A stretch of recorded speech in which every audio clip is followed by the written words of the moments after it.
Balik informasi berikutnya pemirsa, warga Halmahera Selatan ramai mendatangi lapangan Merdeka Labuha yang menjadi pusat kuliner jajanan takjil.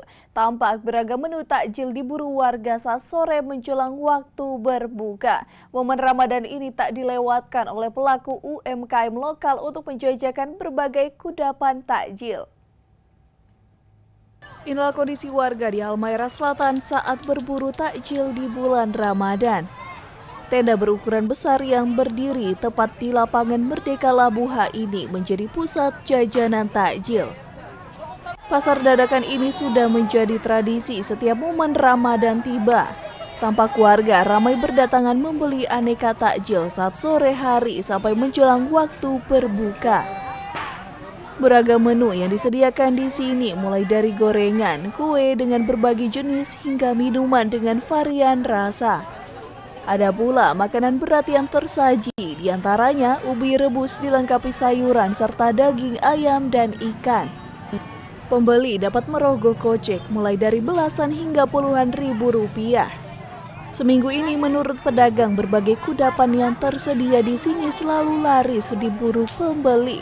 Naga-naga, terkaca, sandiki, lalampa, batata, ikan, sayur. Yang paling laku apa ini Ibu selama ini?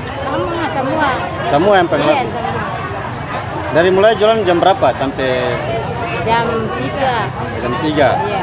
Sampai bakar. Sementara itu warga yang mengunjungi pusat kuliner ini menilai suasana Ramadan menjadi momentum meningkatkan kesejahteraan bagi pelaku UMKM lokal. Daripada ibadah puasa ini, batal puasa juga kami menganggap penting. Ini hal yang sangat baik dan ucapan terima kasih juga kepada pemerintah daerah Halsel yang mana memberikan peluang kepada masyarakat untuk memajukan kesejahteraan di usaha mikro ini. Ini sangatlah baik.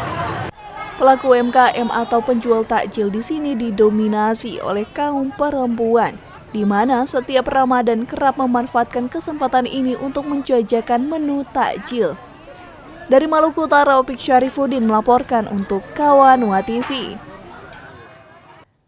Ya pemirsa, jangan kemana-mana, Kawanwa Info akan kembali hadir usai jeda berikut.